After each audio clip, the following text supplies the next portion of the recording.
morning, or depending when you're watching this, good afternoon, good evening, or good night. My name is Ross, and as always told out of Voice Radio, and no matter what time of the year it is, wherever you are, oh, it's a good time because we've got new cards to have a little bit of a chat about. Now, we have translations from the lovely Antoine Boulet, as I'm sure you know by now. We've got Swoobat, we've got Galarian Runerigus, so let's take a look at Swoobat.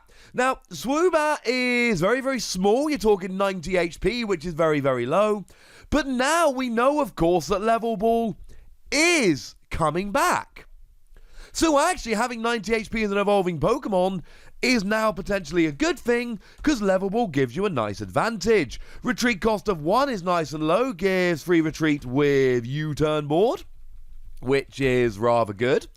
And we've got a resistance to fighting, which is quite nice. Fighting is getting better. It's nice to have a resistance. A weakness to lightning.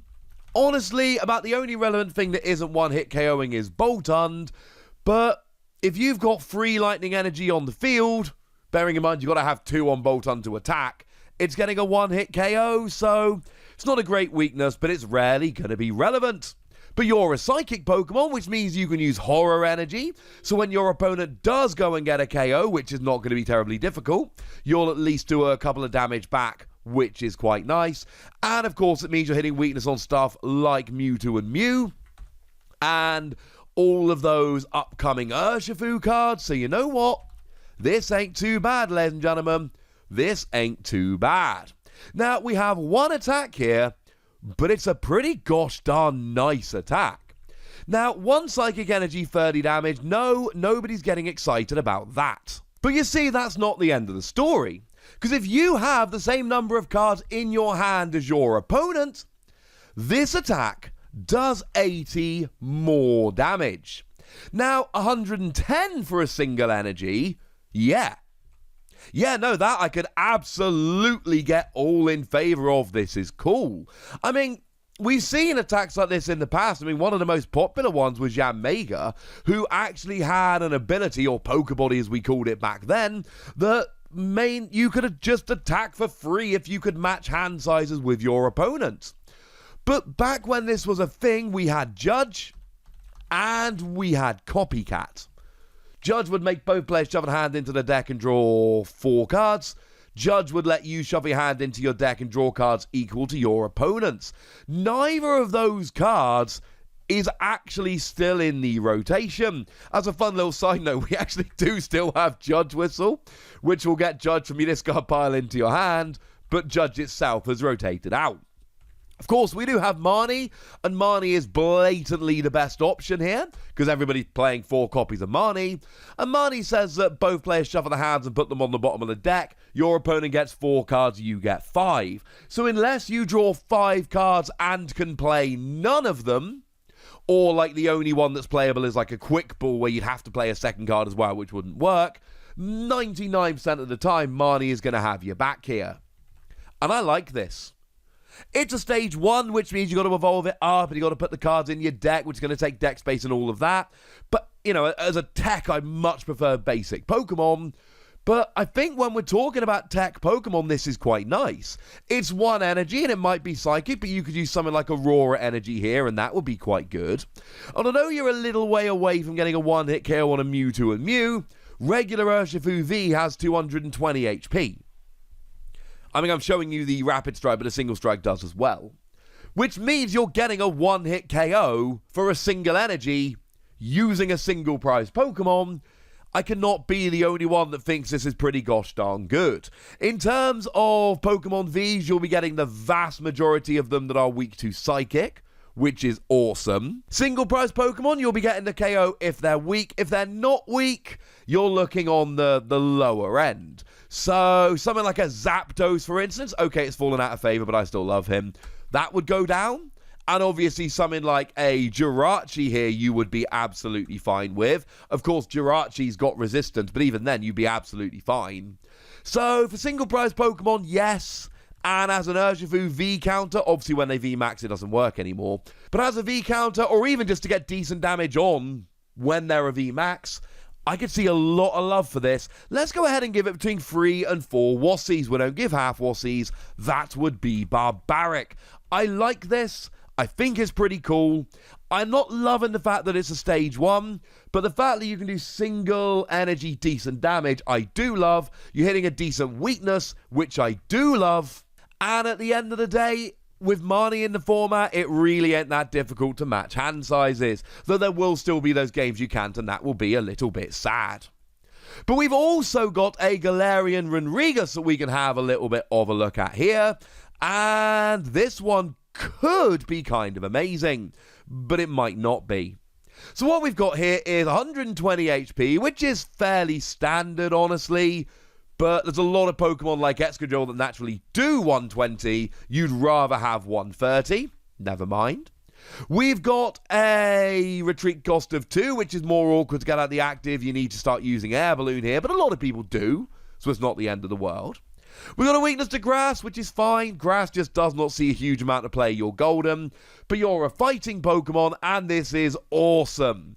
It means that you are hitting weakness on Eternatus, and it means you're hitting weakness against lightning Pokemon like Pikachu and Zekrom, and it means that you can use stuff like Martial Arts Dojo if you're using basic fighting, which to be honest you might not be. So yeah, I think there's some stuff to love here. But I love the ability. Spiteful Lithograph. And shout out to Anton, right? Anton is awesome at translating these attack names, ability names, etc. A wonderful job. If this Pokemon is in the active spot and is damaged by an opponent's VMAX Pokemon's attack, even if it is knocked out, place as many damage counters on the attacking Pokemon. Oh yeah, no, this is good, ladies and gentlemen. This is really good. You see, what we're essentially doing here is punishing our opponent for having a VMAX deck. And I absolutely love it. Now, interestingly enough, some of you will have noticed, well, hang on a second, this is Sigilyph GX, but for VMAXs rather than GXs or EXs. Yes. Yes, it is. And Sigilyph GX was never really terribly good. No, it was a nice little tech card. It's all play here and there. People tried using it, but it never really worked out as much as we might like that it did, or wish that it did. But this is a single prize Pokemon, and the fact of the matter is some VMAX decks are going to really struggle. So let's take something like Eternatus here. The thing about Eternatus is, and this is a really good example for how good this can be. The thing about Eternatus is that we've got a Pokemon that does 30 damage for each of your Darkness Pokemon in play. So it's not like your opponent can go, oh, they've got Galarian Runerigus in the active, I'm going to do less damage. How? How are you going to do less damage? And the answer is you're not. If you've got 9 Darkness Pokemon in play, Eternatus plus 8 on the bench, you're doing 270. Now, taking 270 or 27 damage counters, that isn't going to KO Eternatus, but it is going to leave them with 70 damage remaining or 70 HP remaining, meaning you are not going to struggle to KO them back. So what are you going to do if you're playing Eternatus? Well, you might be playing Hooper, but the thing about Hooper is that you only do 90 damage, so that's not getting a KO back. You might have Spiritomb, and Spiritomb will get a one-hit KO, but Spiritomb's going to need 4 damage counters on before it can get the KO. So that's going to be a little bit of time. Maybe you're playing Galarian Weezing and you can poison, and it's quadruple poison, but that's 4 damage counters after your turn, or your opponent using Galarian Weezing, and then 4 damage after yours, and then after your opponent's next turn, you'll take 12 damage counters total and be KO'd. Does Eternatus have a good way of KOing Galarian Runerigus? I would argue that in its current build, it might not. Which means that they're going to really struggle to get rid of it, and if they just attack into it, they're taking a lot of damage counters. Now, it's not going to be like this for every deck. Let's take something like Centiskorch, for instance. Centiskorch, on the face of it, looks like a really good deck, which is going to be taken out by Galarian Runerigus, because they will use G-Max Centinferno 2 damage minimum, 40 damage plus 40 more for each fire energy on. Now, admittedly, they can just have 2 fire energy on and do 120, but they'll take 120 back and that will be a bit awkward. But they can use Volcanion. Because if your opponent has 4 fire energy on the field and 2 of them are on Volcanion, then Volcanion hits, oh no, it's 110. So it's actually 10 damage short, which means against Center Scorch, you may well end up being forced, or your opponent playing Center Scorch might be forced to do 120 and take 120. The problem is, there's just too many ways around this. Your opponent uses boss's orders, they get around it. Your opponent has a decent non-VMAX option, they get around it. Your opponent has Fione, so they can just make you switch their active Pokemon. And to be clear, right, before Fione rotates out in August-September time, if your opponent is worried about Galarian Runerigus, they will be playing a Fione, and then you have to double Runerigus for this to work, which isn't going to be all that good, unfortunately. I do think there's too many ways around it. I do, however, love this in a hit-and-run deck. So let's take Mean Shao, a deck which I am hyper excited about, because for 2 energy you do 90 damage plus Confusion, and you shuffle this and all cards attached to it into your deck. Obviously, you'll be using Rapid Strike energy to pay the attack cost. Well, what you're going to do here is essentially put Mean Shao back into your deck, and then whack Galarian Runerigus out. Now, to be fair, we've got some good options for Mean Shao already. We've got Lily's Pokédoll, which is an item card you put down as a Pokemon, and it doesn't give up a prize when KO'd. And we've got Galarian Casola here, which, if it gets KO'd, flip a coin. If heads, the attacking Pokemon gets KO'd as well. But this is just another good option in these hit-and-run style decks.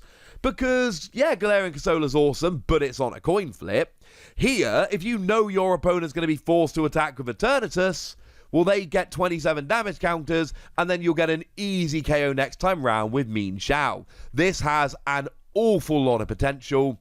It's going to depend on the gusting your opponent's playing. It's going to depend on what other non-VMAX attackers they've got. But this could be really good in the right deck. And then we've got quite a nice attack here as well. 3 colorless energy, 60 damage, plus 20 more for each energy attached to your opponent's active Pokemon. And the reason I like this attack, quite frankly, is triple acceleration energy. If you attach a triple acceleration energy here, you're essentially using this for 1 energy.